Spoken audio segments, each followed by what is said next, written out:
to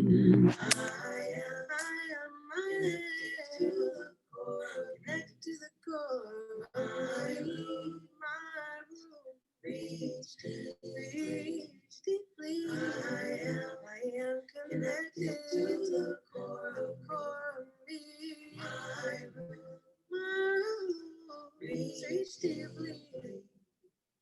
I am connected to the core. I am connected. My root, reach deeply. I am connected to the core. My root,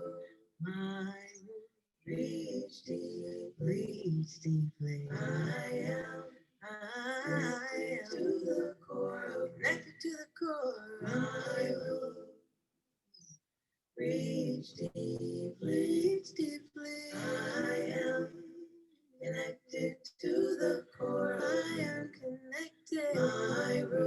My root, reach deep down. I am connected to the core of me.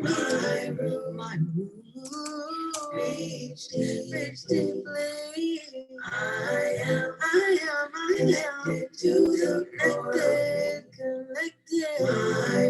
My root, reach deeply. I am connected to the core of me. My root, reach deeply. Welcome. I am connected to the core of me.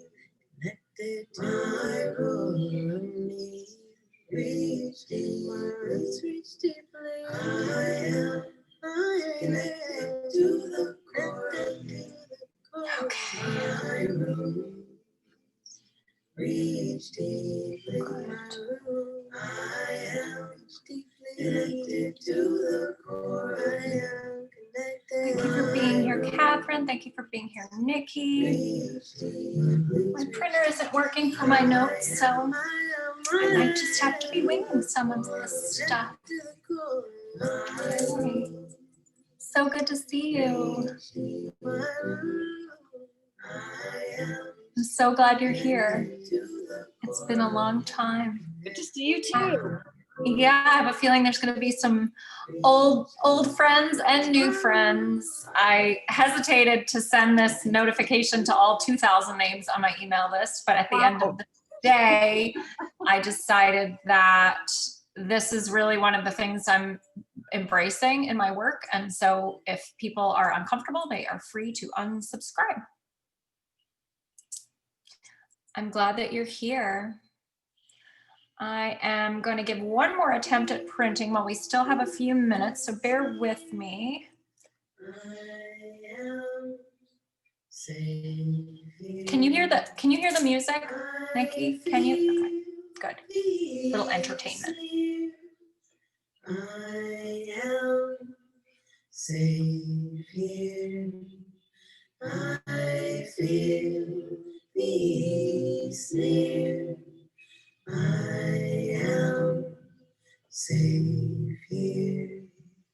I feel peace near.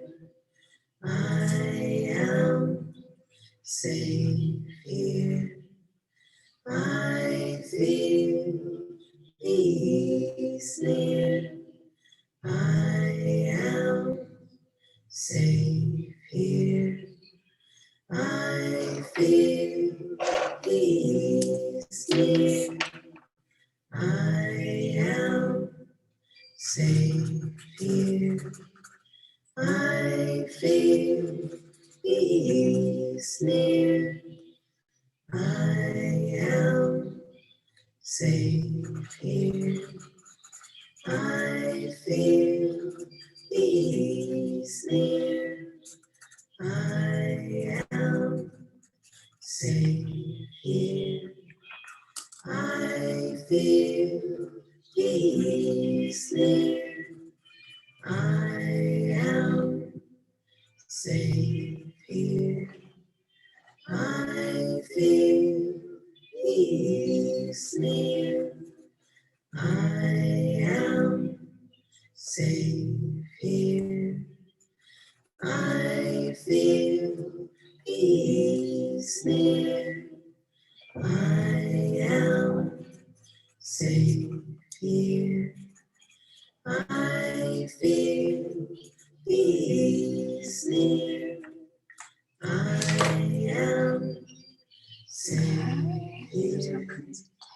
I feel peace near.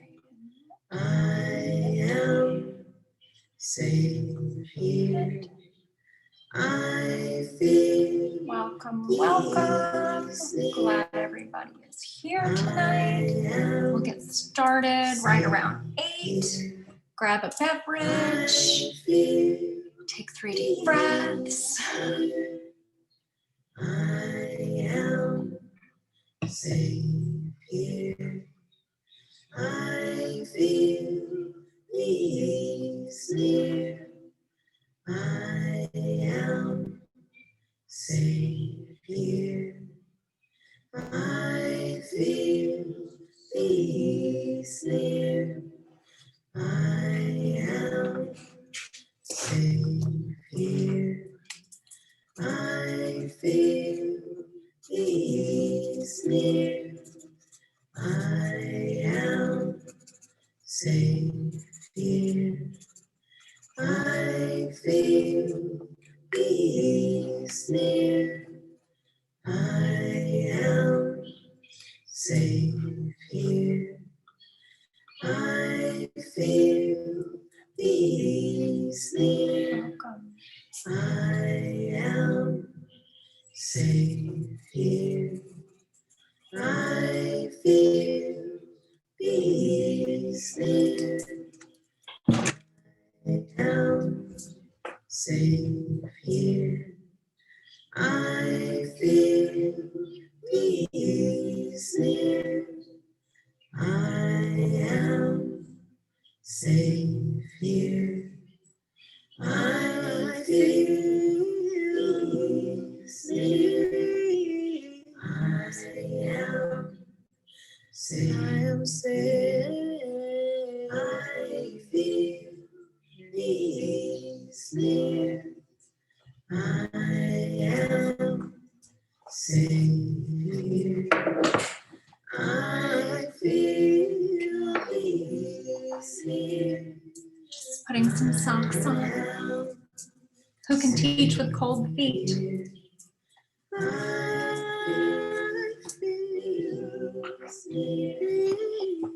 We have a nice group here. Some new friends, old friends. What is it? One is silver and the other gold. I'm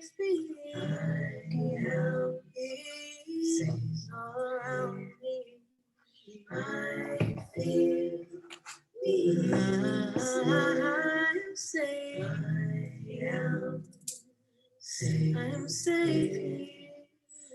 I feel safe. I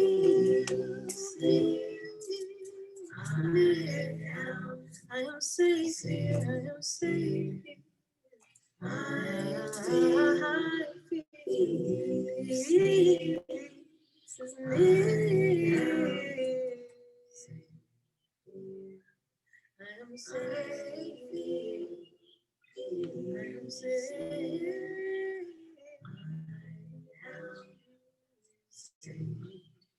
I feel peace.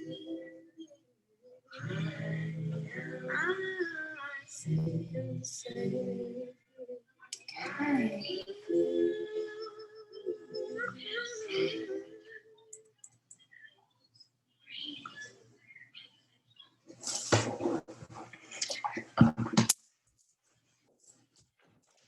I need you to turn that down now. It's all way too loud.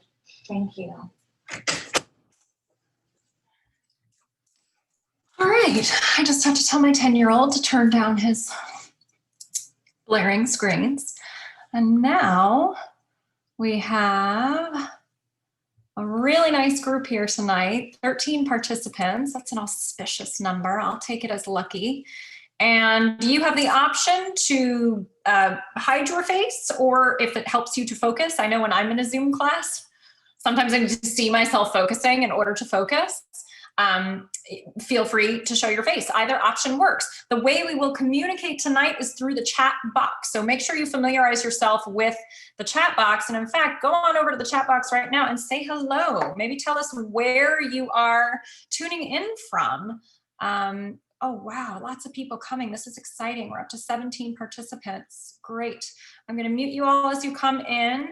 Hi, Nikki. Where are you coming from? We have an awesome group tonight. Central Massachusetts, Charlotte, North Carolina, Surf City, North Carolina. Yes. Hi, Roger. I'm so glad you're here tonight. Thank you for your support. And I am pumped to teach this class. Hi, Catherine here from Wilmington. This is a class about microdosing psilocybin mushrooms. We are not talking about lion's mane or reishi or chaga mushrooms, although I love all of those medicinal mushrooms that have gotten really popular. We are talking about psilocybin mushrooms. We are talking about magic mushrooms tonight, but taken in teeny tiny doses. About 1/10 of the dose that you maybe took in college. Anastasia from Harlem, so glad you're here.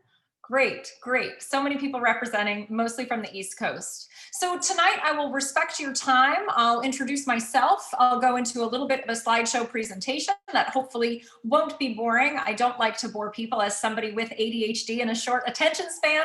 I've got short, quick slides for you and some really good information. I also love questions and comments. So use the chat box. In fact, using the chat box will support you in integrating the learning from the class tonight. So if you hear something that resonates with you, type what you heard in the chat box. And I may even give you a prompt to type what you heard in the chat box. Yes, Mary, thank you for being here. I think Mary is the only person I'm representing from the West Coast, California, now in the house. We've got the whole country covered in our class tonight, 20 participants. This feels great to be here with all of you. So my name is Ryanna Batiste. People call me Rye because it tends to be easier. Rye like the whiskey or the bread, ironically, neither of which I eat or drink, but still it helps people to remember. I'm a Duke trained, Duke certified, board certified integrative health coach. What does that mean? It just means that I trained at Duke Integrative Medicine in the art and science of coaching, of supporting someone one-on-one and in small groups to changing their habits and shifting their mindset. Neuroplasticity, shifting the brain and how we show up. The most exciting work that's come out of the neuroscience field in the last 20 years is the fact that we can change our brains. Previously, we thought you're born and then your brain develops for like the first 18 to 21 years. And then once your prefrontal cortex is in place, you're good and that's who you are. Incorrect. We now know and we can be empowered by the fact that we can change profoundly. And without that much difficulty. So my interest in health coaching was based on my interest in changing myself and healing my body and changing my mind about how I saw things, the negative thought patterns that I saw myself stuck in. I was so empowered by this idea that we can change our brains that I started partnering with people to do just that about 7 years ago. I've had an incredibly rewarding experience coaching. My field is focused around self-nourishment and the kitchen and food, but as any one of you could probably agree, food stuff is never just about food. Yes, sometimes there's a learning deficit. Sometimes we don't really know what's good for us, right? There's a lot of confusion in the nutrition world. I don't do a whole lot of eat this and not that, except for where it comes to fake food and real food. What I really do is support people to getting in higher integrity with how they want to be eating. Most people know what they want to be doing. It's the part where you actually do it that's so difficult. My interest in microdosing came when I started to really hit some walls with some clients and in my own progress with myself. And while the work of coaching and mantras and meditation and all these incredible tools that we have to change our brains is real, the plant medicines that are available to us to help us really repattern is amazing. A friend gifted me some mushroom powder. We will talk about how to create the microdoses tonight. I'm going to share everything I know. I'm spilling the beans tonight. I'm not withholding anything. A friend shared some powder with me about 3 years ago, and I started low and went slow, which is my encouragement for anybody dabbling in microdosing or using psychedelics and plant medicine. Start low and go slow. And I slowly started to experience what it felt like to get out of my own way. Type yes in the chat box if there's some things in your life you'd like to get out of your own way on. If there's some stuff where you just feel stuck and you know, like, oh, if I could just, right? Just shift this thing. I can't stop being mad at this person, right? Or I can't stop ruminating on that thing. We have well-worn neural pathways, you guys, that it's not your fault that you're stuck. And microdosing and plant medicine can support you in forging new neural pathways quickly. Got a bunch of yeses here.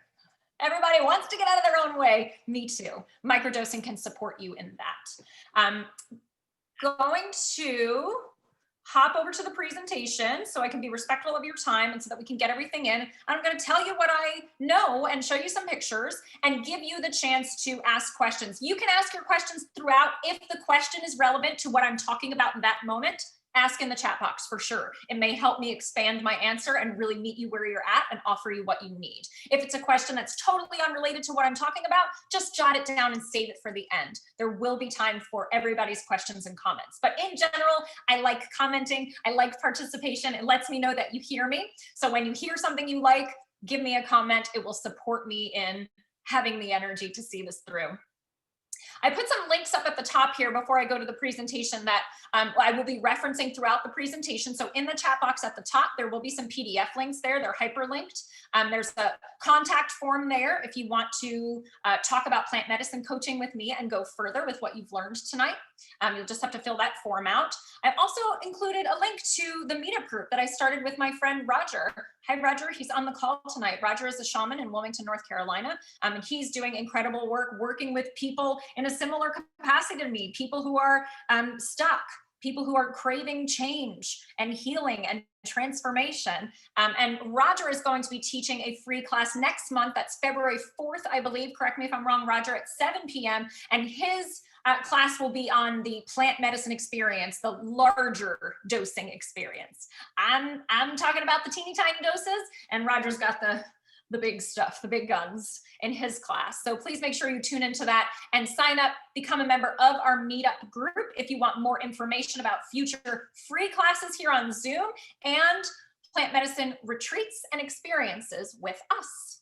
There's also a PDF there of some information that I have compiled, a lot of which you will hear me talk about in the presentation tonight. I'll go over it rather quickly, just in the interest of time and of everything that we want to cover. But if you want to go deeper, that's an 8-page PDF, and I include quite a bit of links at the end to some of the resources that will support you in going deeper, looking at the research, and reiterating a lot of what you may have learned tonight. Great, Roger. February 4th is the next class. Beautiful.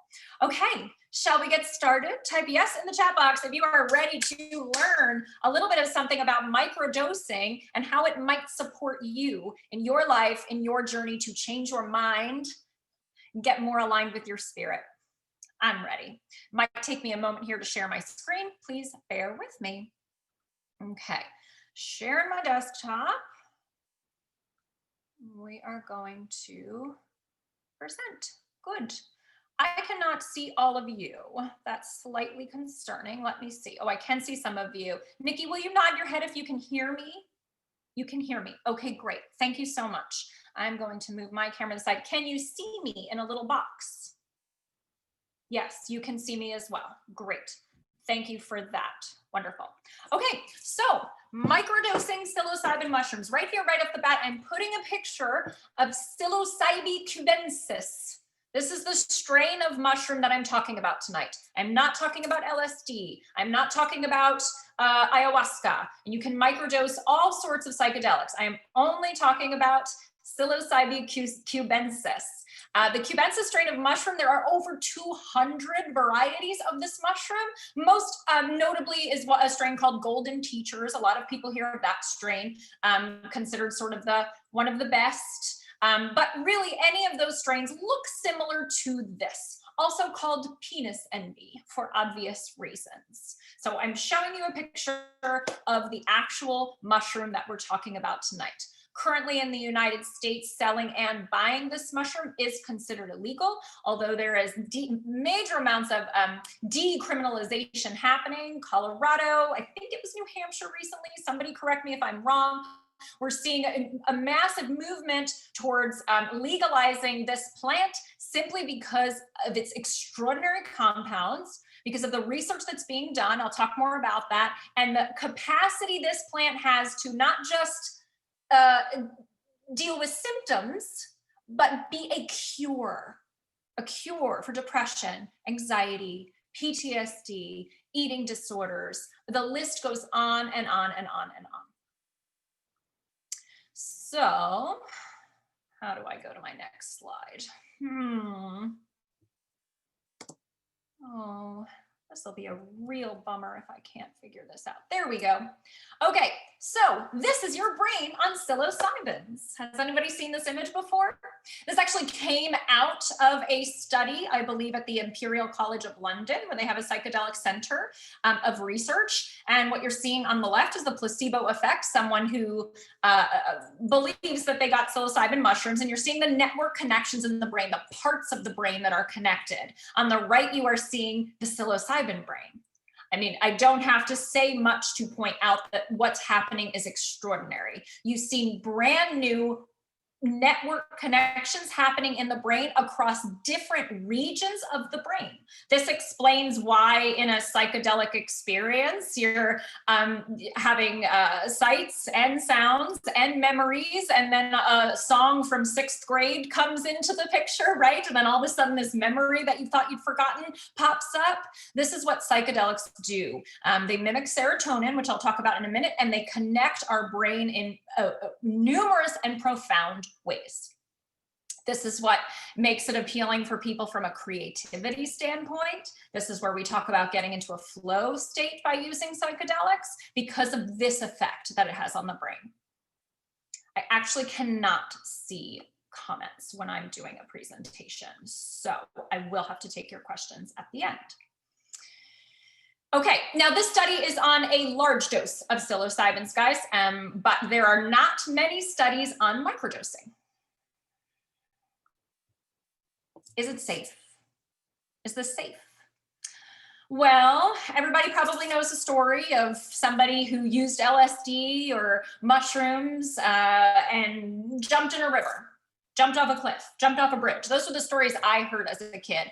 And I don't want to downplay that psychedelics can be dangerous when used irresponsibly. Certainly, lives have been lost that way. But if we're talking about whether it's safe to ingest this substance, I was not able to find, somebody tell me if you can, evidence of many deaths or sickness from psilocybin mushrooms. So they are considered very safe, even by the US government that has given permission to Johns Hopkins University to be studying them in their psychedelic center. We're gonna see this stuff in orange pill bottles pretty soon. By comparison, anywhere from 100 to 500 people a year die from Tylenol. So I say that to just draw the comparison that yes, it is safe to use psychedelics, and the research is consistently supporting this. Now, that said, you'll want to tune into my friend Roger's presentation on February 4th, because you certainly want to be very intentional about how you use this medicine to be safe with it. Make sense? Okay, so I've just outlined 3 of the well, the first one is MAPS, if you've not heard of this, Multidisciplinary Association for Psychedelic Studies. MAPS has been around since the 80s. They're a nonprofit, and they develop an incredible amount of research just from their nonprofit efforts. They're also working on normalizing and legalizing all psychedelics. They include cannabis in this. They're studying major depressive disorder right now, psychedelics for cancer patients, psychedelics for OCD, and quitting smoking. Amazing correlation. Psychedelics, and we continue to get people joining. Welcome, welcome, welcome. Psychedelics and addiction. That goes for smoking, that goes for drinking, and that can even go for something like sugar. Sugar addiction is real. Johns Hopkins, this is huge, you guys. There's a Center for Psychedelic and Consciousness Research in this country right now. Highly funded, very active center. Their studies are even more impressive than what MAPS is doing. Alzheimer's, PTSD, resistant Lyme's disease. I mean, the implications here for people with chronic illness are unbelievable. Certainly people dealing with end of life. There's incredible research backing that up. Anorexia, alcohol use, depression, anxiety. I don't want to just go on and read the slides, but you can see here that this is not something that's just, you know, people who kind of like to dabble in drugs have found that there's some benefits. We are really recognizing on a very high and intellectual level the healing properties of these plants. It's very exciting time to be alive and to be using and sharing and learning about plant medicine. Okay, so how does it work? How do psychedelics work in the brain? Well, we saw all those network connections that were formed, right? What we also know is that psychedelics mimic serotonin, right? We all know what serotonin is. It's one of the most important chemicals that we experience as human. It drives a lot of our behavior. We could take the psilocybin. LSD is also included in this, although I'm not talking about LSD tonight. And what it does is it stimulates a serotonin receptor called 5-HT2A. This receptor is mostly on our brain, but we also have receptor sites in our joints and our heart and our stomach. It's really pretty cool stuff when you read about that. The 5-HT2A then stimulates brain-derived neurotropic factor. I have to write that down, BDNF. And it also stimulates glutamate. When those two things are stimulated, the BDNF and the glutamate, that's when creativity starts, new perspectives, brain starts to shift, that feeling of oneness and well-being and presence. If you've ever used psychedelics, that happens. And then the infamous ego dissolution or ego death that can happen with larger doses or over a long time. You'll not see a lot of ego death happening with microdosing, although certainly we can talk about being intentional if that is your intention. But that ego death piece really is that getting out of your own way part that I was talking about earlier. Yeah. So it stimulates the parts of the brain that deal with memory, cognition, and learning, which when I talked about that, you know, all of a sudden a song from 6th grade comes on, my first couple of times microdosing, I just kept feeling like, it's so weird. I'm like noticing things and then having memories and making these really interesting connections. And it wasn't until I found that picture of the network connections that I was like, I'm not crazy. I really am triggering all these old forgotten parts of my brain and piecing things together in a new way. It's like really when you first start meditating, right? When you really just start first understanding consciousness, that moment of like, oh, I'm seeing myself do this thing and I'm not attached to me doing this thing. And I'm curious about why I do that thing. And I you know what? I don't want to do that thing anymore. I think I'll change that thing. There's just an easier time seeing what's not working and then making intentional choices to shift it when you use psychedelics, even in microdoses. So why would you want to microdose? Why do people microdose? Why are we hearing about this so much, right? There's books, there's podcasts, there's countless blog posts about it. It's really everywhere in the culture right now. Gosh, I just keep admitting people are up to 34. So why do we want to microdose? Lots of reasons. To change any habits that aren't working for you, a way that you just keep showing up, a food that you just keep eating, right? That goes down in the addiction category there. Or just kind of like, I don't know, with me, snapping at my 12-year-old, right? The way that I get triggered and then the aggressive, like just like my dad way that I show up with him, that's a habit, that's a neural pathway that I can intentionally shift. with microdosing over time. You can treat a specific condition, the PMDD, premenstrual dysphoric disorder, any women who struggle with that. I meant to include some testimonials tonight. I don't have the exact quotes, but I've worked with 2 different women with PMDD who within the first month of microdosing, for the first time in decades, for both of them, did not have a suicidal thought in the week before their cycle began. If you've struggled with suicidal thoughts, if you have PMD, if you understand this condition, you know how massive that is. These are women who do not want to kill themselves, who, when the hormone surge starts before their cycle, have invasive suicidal thoughts that they cannot control. Microdosing is incredible at addressing PMDD, PTSD, anxiety, and depression. All of these mood disorders that are plaguing us as a culture, really, we have cures for them here with plants. Microdosing can facilitate a deeper spiritual connection and a creative flow state. I took my microdose today and then I waited about 40 minutes, which for me on an empty stomach is about when the dose would kick in. It's subtle. And then I set my timer for 15 minutes and I meditated. The ease with which I was able to access the present moment and stay in the meditation, even when my 12-year-old came in and interrupted me, was profoundly different from my meditation yesterday, where I had not dosed. You can improve interpersonal relationships, also depending on the intention that you're setting, but there's a lot of really compelling research out of the Netherlands where folks with Asperger's and autism are experiencing connection with others for the first time because of psychedelics, saying, like, making eye contact for the first time, saying that they got it all of a sudden, right? They felt like they were just watching social situations, and then after use of psychedelics, click, could connect, could see.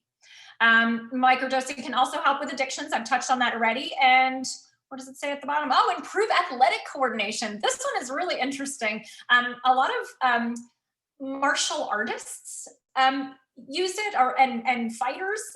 What are those guys who do that, like professional fighting?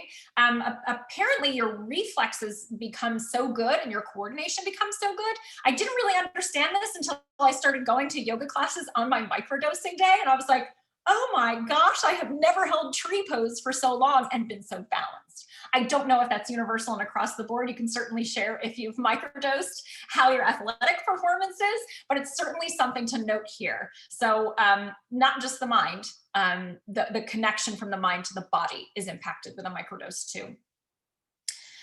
Like I said in the beginning, over 200 types of psychedelic mushrooms. The psilocybin, that's the compound in the psychedelic mushroom, that's the medicine.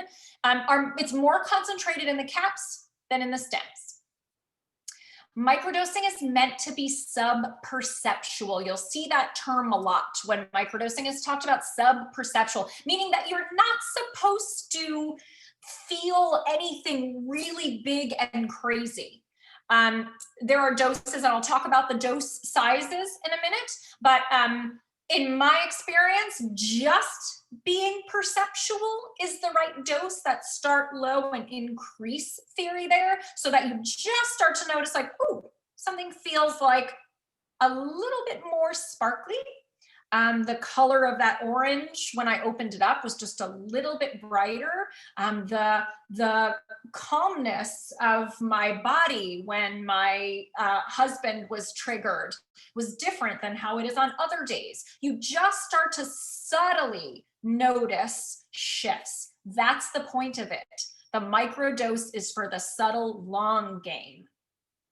You can still perform daily activities while microdosing, although I highly encourage you, if you've never used any psychedelics before, to choose a day when you don't have any vehicles to operate, or you're not responsible for somebody's tiny little life, that be your first microdosing day, or maybe your first few days, where you've got a little bit of space to just notice and reflect and feel the feeling of it in your system. The dose day, I'll get to that in a second. I have a picture for that. So how do you do it? Everybody always wants to know that. How do you do it? How do you make it? How do you do it? You can find this information online. I bought the Third Wave. That's a really good resource. If you've not been on their website, Third Wave has a microdosing course, and they, have some videos and walk you through exactly how to do it, but it's really very simple. You take your psychedelic mushrooms, your psilocybin cubensis, and you grind them into an even powder. You can do this with a small coffee grinder, a clean coffee grinder, one that you will not then grind coffee with to serve to your in-laws, perhaps. This will be a separate microdosing coffee grinder.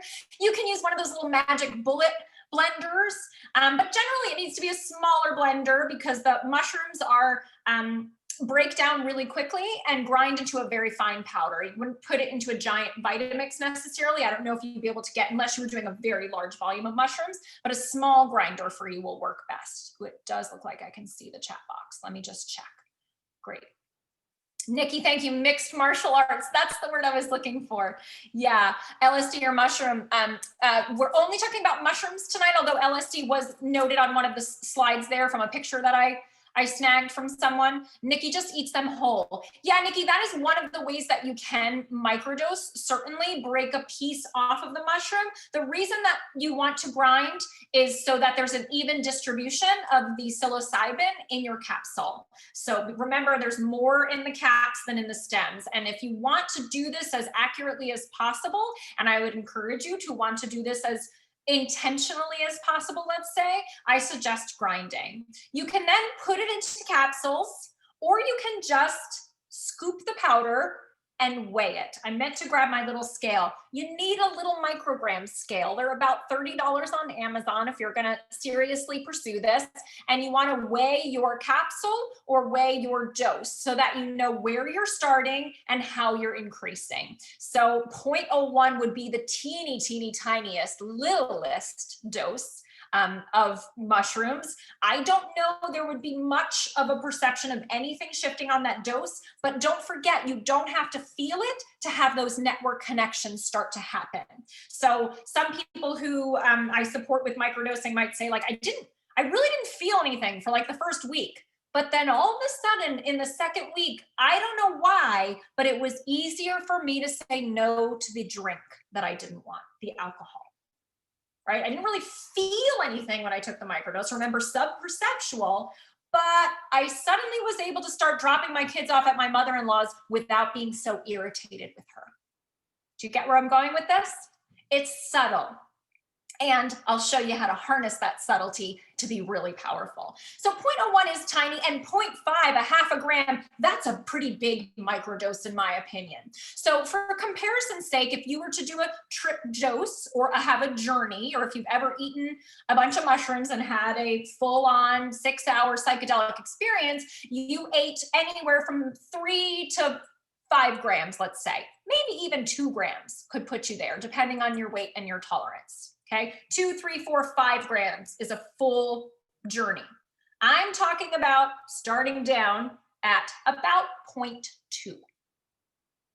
0.25, a quarter of a gram. Oops. You do want to skip days between doses, and I will show you that in a future slide to avoid building tolerance. You can build up a tolerance to psychedelics. Mushrooms and LSD work along the same pathways. If you're using one and you switch to the other, you've still got a tolerance to both of them, right? They're considered the same when we're talking about building a tolerance. So you do need to wait at least 2 days in between, although there is one dosing schedule that I'll explain that has you chunk 3 days together. But you don't want to do it every day, guys. This isn't like popping a Xanax or popping a vitamin that, you know, your B vitamin that gives you some energy and you don't want to miss a day. The whole point of this is to be aware of the contrast. Type in a yes if you understand what I'm saying when I say you want to be in the contrast. You want to dose and notice, and then you want to have the experience of not having a dose in your system. And notice that too. All of life is a contrast, right? We want to have that experience with our psychedelics as well, because your ability to notice what's happening, to be a curious observer to this process, to this little beautiful experiment you're putting yourself through, that's what's going to take you the distance and get you to your intention that you've set for yourself with your microdosing. Make sense? Good. Yeses. You guys are wonderful. Thank you. Yes, I will provide links. There are, tell me if you can see the links up at the top. M. Ronan sent me a message. Scroll up and tell me if you can see those links? Nikki says she weighs them. She takes 0.25 about twice per week. Good, Nikki, that's about right. Although if you're not noticing, I know Nikki personally, and she was saying, I'm not sure I'm noticing anything. She may need to adjust her schedule, and I'll talk more about that. Okay, you want to take your microdose intentionally. This is not I'm just having a crazy morning and I got my coffee and I got my this and I'm just going to throw back my microdose and slug it down with my coffee and then just go about my crazy day as if I didn't take anything at all. You want to take a moment, connect with the medicine, connect with the plant. If you meditate, if you take 3 deep breaths, if you pray, if you have anything intentional about your morning practice, and I would highly encourage you, if you're here because you want to change any aspect of your life, that having an intentional morning practice, even 5 minutes, is going to get you there and support you in getting you there. That's when you want to take your microdose. It can be very stimulating. So this is not a nighttime supplement. This is a daytime supplement. The effects will be felt if you feel something, if it's not totally subperceptual, 6 to 8 hours, and it will carry over a bit into the next day. You want to create a little bit of space on your microdosing days. I'm not telling you have to go on a retreat. People tend to panic that they'll save all their microdoses and hoard them. And they're like, I haven't had the perfect day yet to start. That's not what this is about. You want to experience this in the context of your real life. Yes. And you want to take a little bit of space, 10 minutes, 15 minutes, 20 minutes, 30 minutes to explore some meditation, definitely some movement. Take one of your meals and allow it to be pleasurable. Enjoy it. Prioritize sleep on a microdosing day. You may find that those new connections that were made will be a little bit stickier once you've gotten a good night's sleep. And some people find that at the end of the microdosing day, they might be a tad bit more tired. I do find that it's initially stimulating for me, and then I get pretty subdued. But everybody is different. It's a great day to get out in nature, beautiful day to go for a walk, leave your phone back at your desk or back at the house and just get yourself in nature. This certainly goes for larger doses as well, much more, I would say. I would not suggest anybody do a journey indoors. There's something very profound and beautiful about connecting with nature and psychedelics. They're BFFs there. And, make it a day where you connect. My husband and I are on the same microdosing schedule because we try to be, not always. I should have put it on the list. I mean, it's a great day to have an orgasm, right? To experience pleasure with a partner or by yourself. It's a good day for creative work. It's a good day for that project that you maybe just keep thinking like, that thing I'm writing, I'm just sort of stuck on it. That's the day when you want to open the document and see where the microdose takes you. You want to observe. You want to record. You are going to get so much out of the experience if you observe, record, and reflect. Really, some people think this is nuts. They're like, okay, I observed, like, wow, I felt less stressed today. There, I did it, I observed. If there's a way for you to write it in your phone notes, write it in your planner, just on that day, you could just 5 words, right? Felt light and sparkly today, right? Anything. But that observation is what's tethering you back to your intention. I'll teach you how to set an intention with the medicine in a minute. And this is really the game-changing part for people who see a lot of benefit in the microdosing experience, and those who are like, yeah, it was fun, it was cool, like I enjoyed it, but I don't see the need to continue. Yes, I will talk about, yes, Mike, thank you. 3 weeks ago, Paul Stamen's 4 days on, 3 days off. Yes, he's not noticing anything yet. Started at 0.1, now he's up to 0.2. You're doing this right, Mike. Start low and go slow. Good job. You could also combine the supplements and the Stamen stock, the niacin and the lion's mane. That's one of the approaches there. But make sure you're setting an intention, Mike, just like here, and taking the space to explore and be curious about what might be different on a microdosing day. All right, what's an intention, right? Why do I have to set an intention? An intention is a conscious aim tied to an embodied action in the future. I heard this definition recently and I was like, I have to write this down immediately. A conscious aim, something you are intentionally aiming for, tied to an action in the future. So what do you want? What's your intention? When you bring intention to any aspect of your life, you're going to see improvements in it. So many of us, I mean, I was taught this way, just kind of walk through life, allowing what's happening around us to dictate how we feel. When you understand that you have the power to be intentional, to set an intention, our thoughts are powerful. Type yes if you believe this. Our thoughts create our reality. That's what we're talking about tonight. Changing our thought patterns to change our reality. So work with the medicine. Look, whether you microdose or not, explore getting intentional, right? Work with the medicine to set a conscious aim tied to an embodied action in a future. Examples of intentions. Like, you guys are writing yes. Is lion's mane the same thing? Yeah, Mary, good question. Lion's mane is a medicinal mushroom. So chaga, reishi, lion's mane, turkey tail. There's so many amazing medicinal mushrooms out there. That's what I call them. Those are different from psychedelic mushrooms. Those are all incredible adaptogenic plants that have incredible qualities. And I would encourage any of you to look into is it Paul Stamets? Somebody correct me. I think Paul Stamets, he's the mushroom guy. And I probably have some links of his in my document, my PDF linked above, has a mushroom brand where you can buy his supplements with all those wonderful medicinal mushrooms. This is not what we're talking about. But there is some evidence to support that when you combine lion's mane with the psychedelic mushrooms, there's more neurogenesis happening.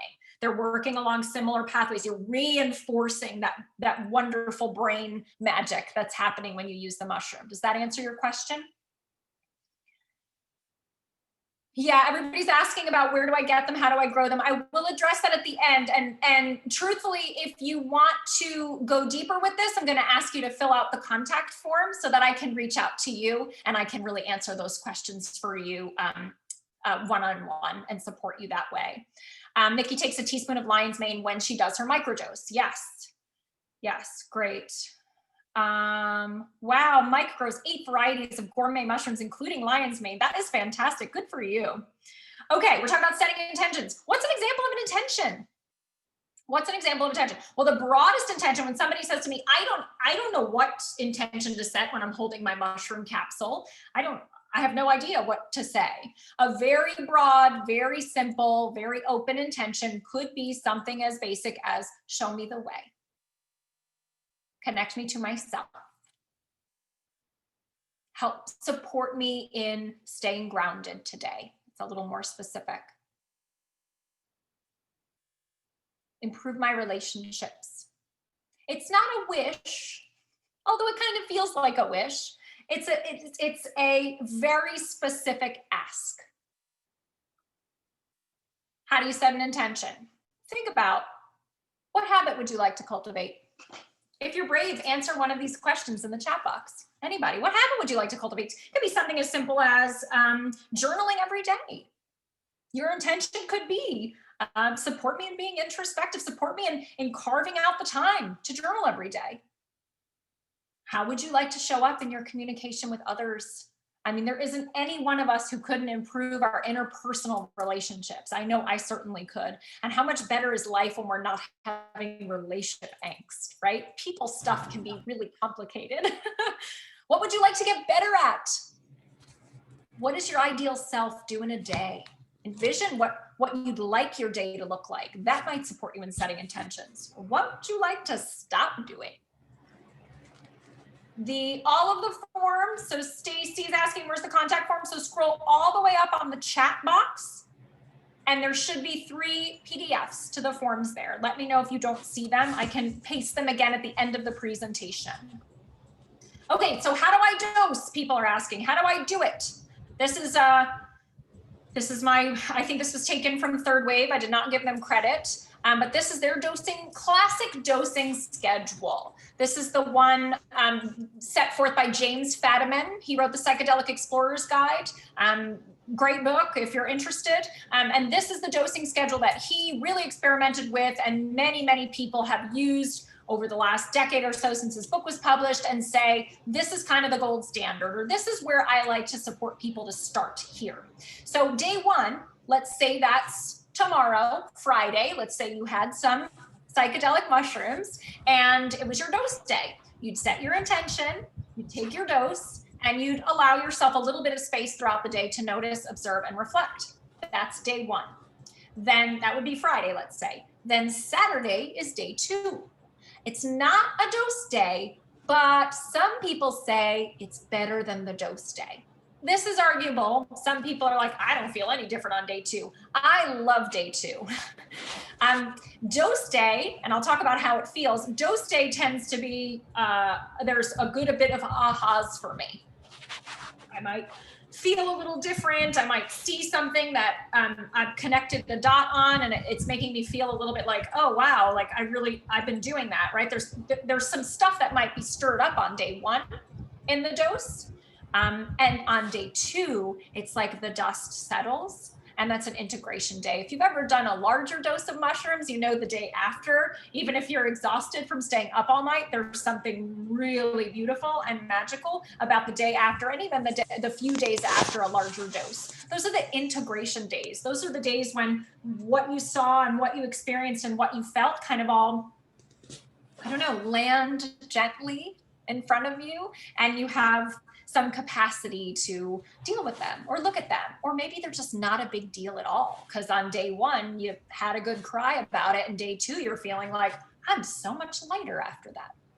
That's day 2. You definitely want to notice the after effects, as Third Wave says. And then day 3, that's a no dose day. That's a contrast day. That's a what's it like to be in my life without this medicine in my system day. And you want to notice those effects as well. And then on day 4, you dose again. So put quite simply, you're putting 2 days in between your doses. So where Nikki says she doses twice a week, that's about what this dosing schedule gives you. But if you want to be really consistent with it, you don't just dose every Monday and Thursday. You dose, skip, dose, skip, dose. Whatever days they fall on. You gotta be pretty good about your calendar. You can tinker with your dosing schedule though. How many weeks? Yeah, good question. I suggest that people try microdosing for 3 months.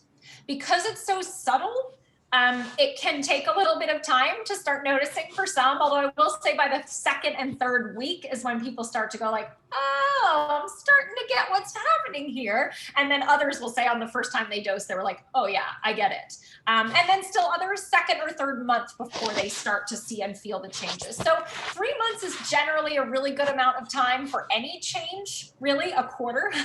And in coaching school, I learned this too. Behavior change does not happen in a couple weeks. Even the 21-day thing that we all learn, it's really about 3 months of intentional effort to burn new neural pathways and to truly experience lasting change.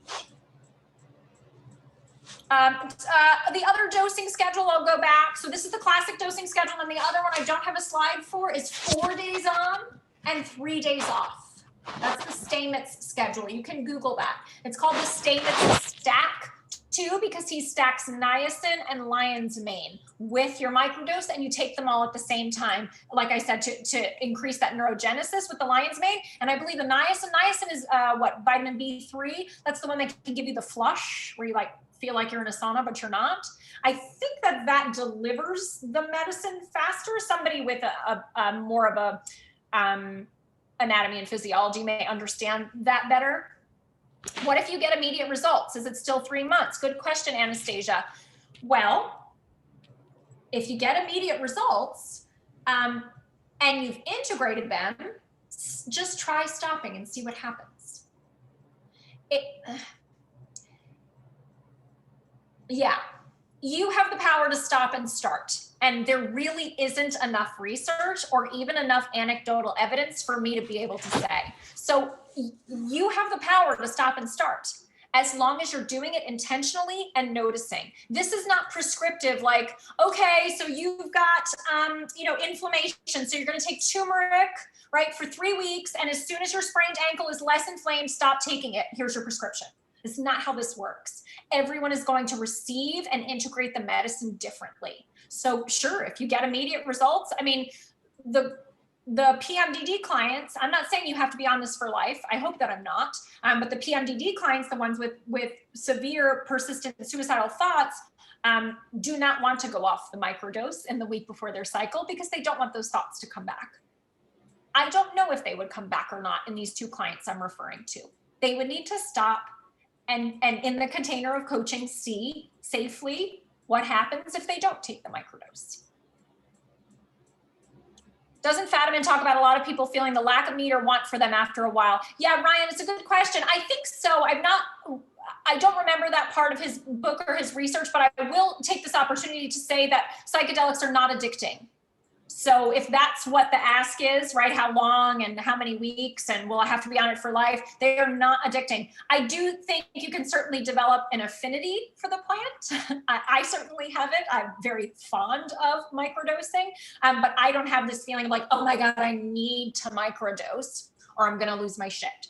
I can start to feel if I missed a microdose. There's like a subtle buildup of ego, really. And then I know I'm ready for a dose. I need a day of like a little bit of reset here on whatever this crazy that's been spiraling around for the 2 weeks that I just completely forgot. So it's okay to tinker with the schedule, guys. None of this is researched, really. So use your best judgment, listen to your body, listen to your highest self. And that's that intentional part. Like sit with yourself, ask yourself, am I supposed to continue with this or should I stop?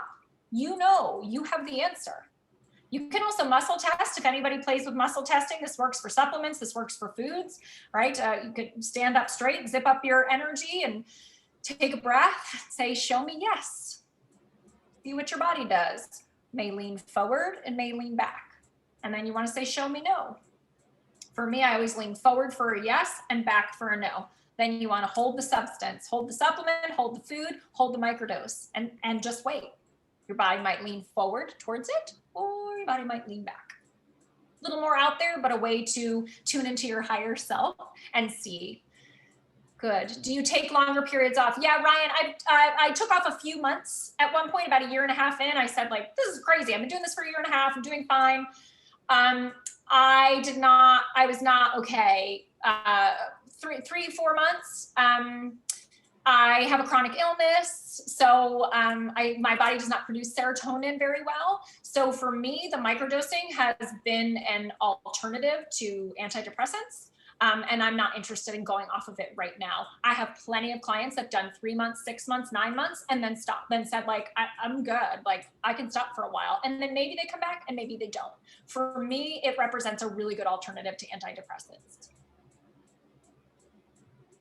How does it feel? Those of you that have used, that are microdosing, let us know in the comments how it feels for you. It can be stimulating, but it can also be relaxing. The medicine can really talk. I don't know how else to say it. I have some days where I take the medicine and I'm like, oh my gosh, I need to lie down. Like, and not because the medicine made me tired, but because the medicine showed me how I had not allowed myself to rest for the last few days. It's revealing, if that makes sense. Mary says it feels amazing. Yeah, so that's stimulating for some in a good way. Creativity stimulating, awareness building. Suddenly that aha moment is there. You can get into a flow state rather easily. You can show up with productivity for your projects and tasks. It can really amplify the senses too. And some people find that irritating actually. I'm already sensory sensitive. So I do notice on a microdosing day, I am more dependent on my earplugs.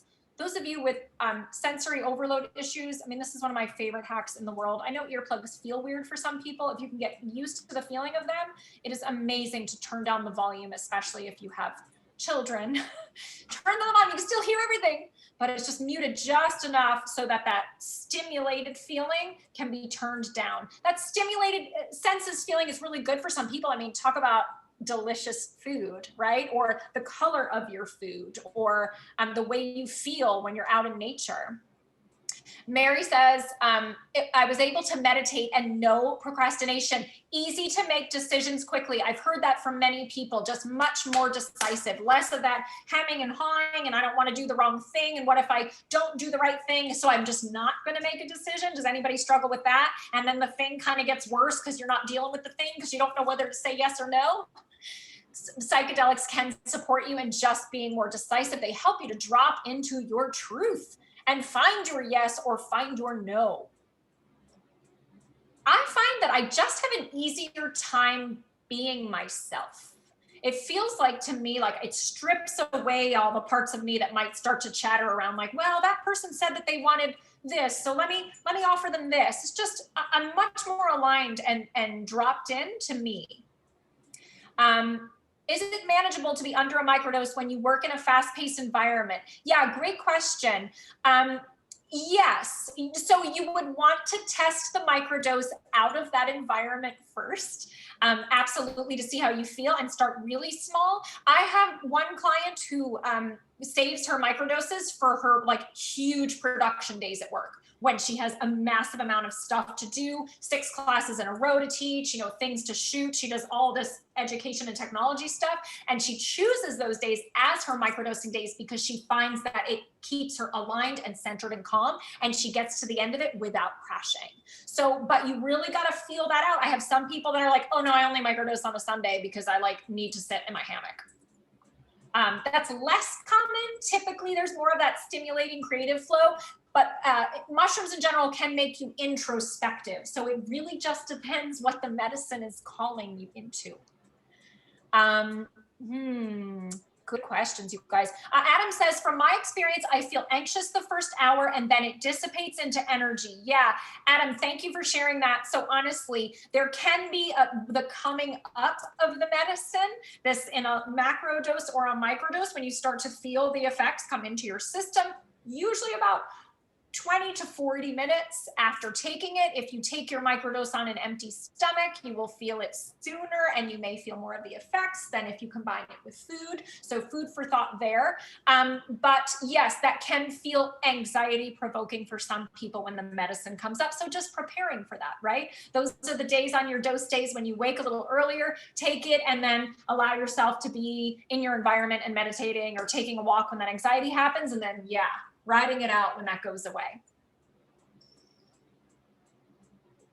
Mike says, doing it 3 weeks and still nothing different. So Mike, I would encourage you to be really clear with the intention setting and start really recording and observing all of the days, day 1 through 4, dose day, after effects day, no dose day, and dose day. Really, really, like, it really helps to record. You may also want to increase your dose or try a different strain of mushroom. I also think, and this is something I'm developing with Roger right now, what you're eating, how you're eating, whether there's alcohol in your system, whether your,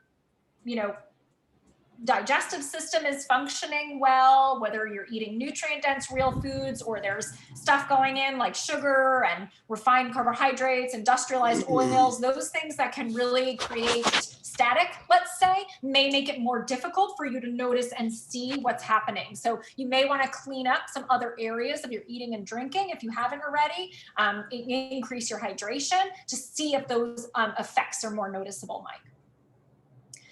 Definitely going to try to time it for fast-paced days, says Mary. So productive and then exhausted, but she had good sleep. Wow. Nikki says, at what point do you take the hero's dose? Did you begin with the trip and then begin microdosing? Yeah. So I never took a hero dose. I in December, I recorded a report after I did a journey with Roger, and it was a 4-gram dose, so enough to have a journey and experience. It took me about a year and a half to 2 years, and I worked up slowly to take larger doses, and 4 grams was the most I ever took at 3 years into starting to experiment. Some people will take microdosing for a few weeks and then they're like, this is awesome, sign me up for the big one. So it really just depends on your comfort level. I had never used any psychedelics for 40 years, ever my whole life. So I really did want to go slow and be intentional. I also had a 1-year-old when I started and just wanted to be very careful about the experience. Mike, no alcohol, very good health. I'm 68. I'm glad to hear that, Mike. Good. So how it feels. What questions do you have for me here at the end of the presentation? I know some of you have already asked this. Well, where do I get it? If you are interested in working with me, you have to fill out that contact form for plant medicine coaching, and we can dig into that question together. There are people, you can wild forage. It does grow. It's not something I've done or necessarily recommend, simply because mushroom identification is a tricky thing. There are apps though, it's crazy. You can like take pictures of the mushrooms. My brothers were showing this to me, and the app can help you identify it. But they do grow in nature.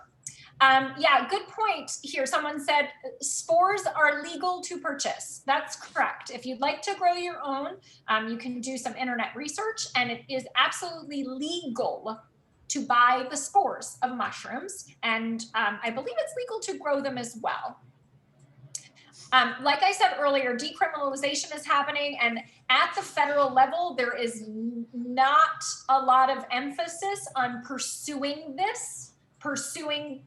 people who are using the medicine. Let's put it that way. Look, let's face it, there's much bigger problems in this country with meth and heroin, that really where our agencies need to be focused is there. And I think we are on our way to seeing this decriminalization happen nationally, and then a legalization, much like what we've seen happen with cannabis over the last, 7-8 years with legalization in so many of our states. I think we're going to start seeing that with psychedelics as well. There's certainly, we need to have security measures in place, right? There are always going to be people who want to have like the biggest, craziest recreational experience out there. But what I'm talking about, what Roger is talking about, what we've put together in our psychedelic healing and spirituality meetup group, that hopefully the link is there too.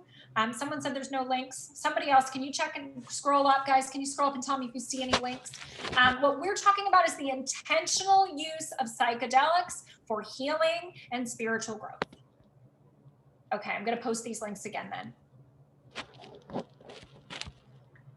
Wait here for the links, guys. What questions do you have? Or really, let me ask you this, and when we're right at time in just 4 minutes. What are you taking away from this presentation? What's one thing that you said, heard, felt, or realized that's like, ooh, that's interesting? Or, I think that I want to do blank next. Or I learned blank. The link is only there if you joined from the very beginning. Oh, Maria, thank you for letting me know that. They really punish you here on Zoom, huh? If you didn't come on time. I will not punish you. I am pulling up these links right now. So, okay, tell me if you can see that, guys.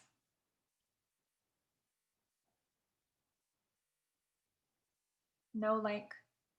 Not legal to grow, says Mike. Okay, thank you for that correction, Mike. So you can legally buy the spores, but you cannot legally use the spores to grow. Like, can we see just the inconsistencies here and how this is? Okay, good. Can we see the links, guys? Yes, great. Great. So fill out the form to contact me if you want to talk about plant medicine coaching. Someone is asking prices. I'm not going to start sharing prices, but you should all know that I'm undercharging, probably. I really believe that this medicine needs to be available to so many people. There's so much suffering happening right now in our world, and we have answers to that. We have answers to that. We have microdosing, and we have these plant medicine journeys that Roger leads. And we're both incredibly passionate about getting this medicine out into the world in a way that is accessible. We'll eventually start offering some scholarships, probably sooner rather than later, to our plant medicine experiences for those that are really struggling financially. So just know that being here, being part of this community, please jump into the meetup group so you can keep up with us there. If you do give us your contact information on that form that you fill out, make a note that you're specifically interested in microdosing if you are, so that I reach out to you and let you know how you can go about scheduling a coaching, plant medicine coaching session with me, and what the package looks like to work with me and get my guidance and support using the medicine. Mary, transformation is an amazing course. Thank you for plugging it, Mary. Yeah, I do an 8-week transformation course, guys. That starts on February 8th. If you're interested in getting into a coaching container with me and getting my support, shifting your eating and shifting your mindset, getting in greater alignment with yourself so that you can show up in the world the way you want to show up. Plant medicine is an incredible complement to that 8-week program. And in fact, some of the bonus material does touch on plant medicine. I would love to have you there if that's of interest to you. Thank you so much for attending tonight. There was so much learning here. Rachel learned the definition of intention.